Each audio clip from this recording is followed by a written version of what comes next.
morning, everybody. How's everybody doing this morning? Seems a little chillier today than it was the other day. Regardless, we were talking just yesterday about how Legend of Zelda Link's Awakening is my favorite sort of Legend of Zelda game because of its real Metroidvania, Castleroid style of gameplay. So the question is, which is it? Is it Metroidvania or is it Castleroid? I think Metroidvania sounds kind of silly.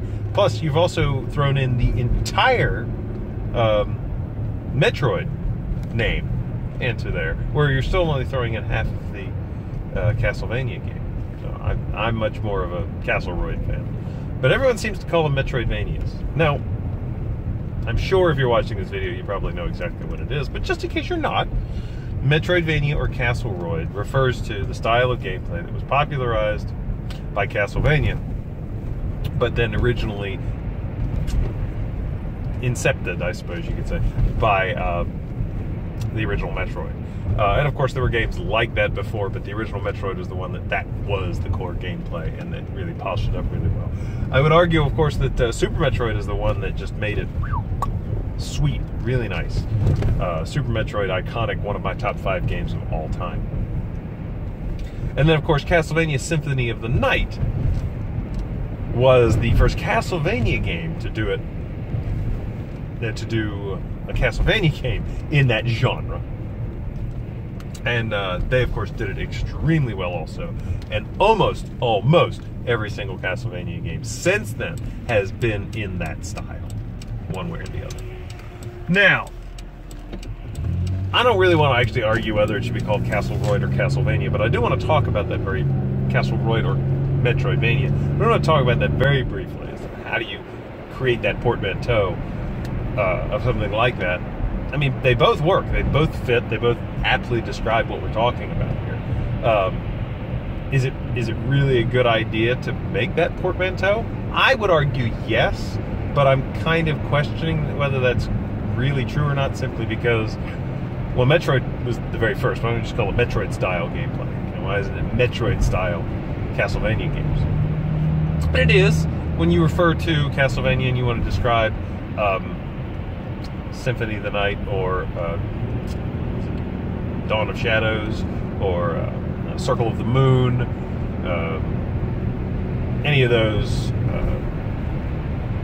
Metroid-style Castlevania games, you can refer to them as the Metroid-style Castlevania games, as opposed to Castlevania 2 or Super Dracula X or the original Castlevania, which were quite a bit more linear. Now, assuming we can, well, I think we can assume that the making of that portmanteau is fine. So to take it one step further, then which of the two portmanteaus is correct, Metroidvania or Castleroid? Well, Castleroid sounds kind of weird. Castleroid kind of sounds like hemorrhoid, so I can understand why people might want to avoid that. Also, the roid part of it really doesn't throw enough emphasis on Metroid. But to me, to use Metroidvania doesn't roll off the tongue quite like Castleroid does. And again, you are putting all of Metroid into that portmanteau, whereas Castlevania is only getting the end of it. Although Metroidvania does kind of sound like Metroidmania, I'm not going to argue one way or the other strongly. I'm not going to make a big fuss over it. I just kind of wanted to get everyone else's opinion. Now, as far as the Metroidvania Castleroid style of games go, of course it goes beyond just those two. There's been plenty of others, and it seems to be a pretty good, I haven't finished it, but Teslagrad on Steam is doing a pretty neat job with that. I'm enjoying Teslagrad. And then there have been a handful of others, but it's a gameplay that I thoroughly enjoyed anytime I've touched it. I very much like having to solve puzzles to open new areas where there are more puzzles.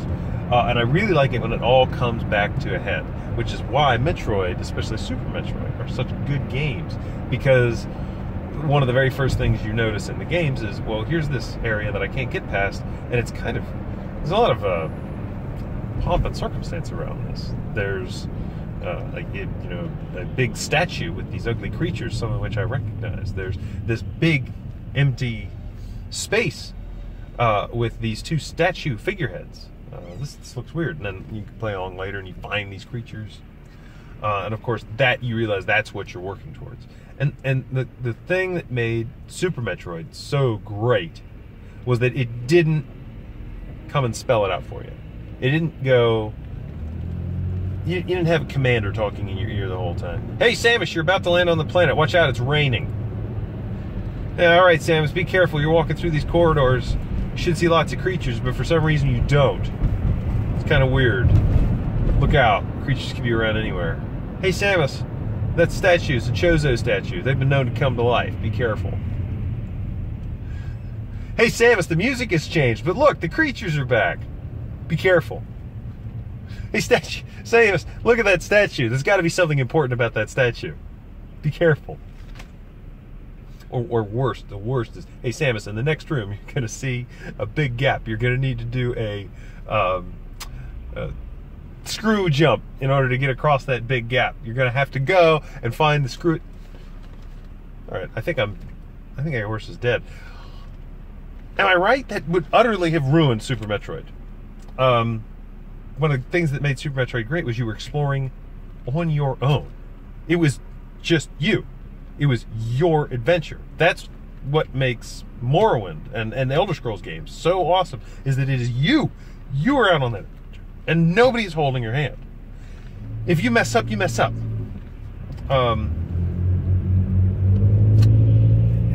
It just takes me to Other M, which I know this is probably a whole other show, but in Other M, and even Metroid Prime 3, they start saying, here's your objective. We found it for you.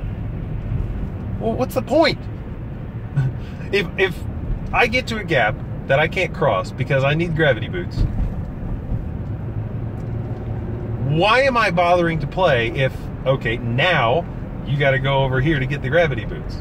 Why am I bothering to even play this game if A, you're going to tell me what I need to cross this gap, A, you're going to tell me that I need to cross this gap, B, tell me what I need to cross the gap, and then C, tell me where to go get it.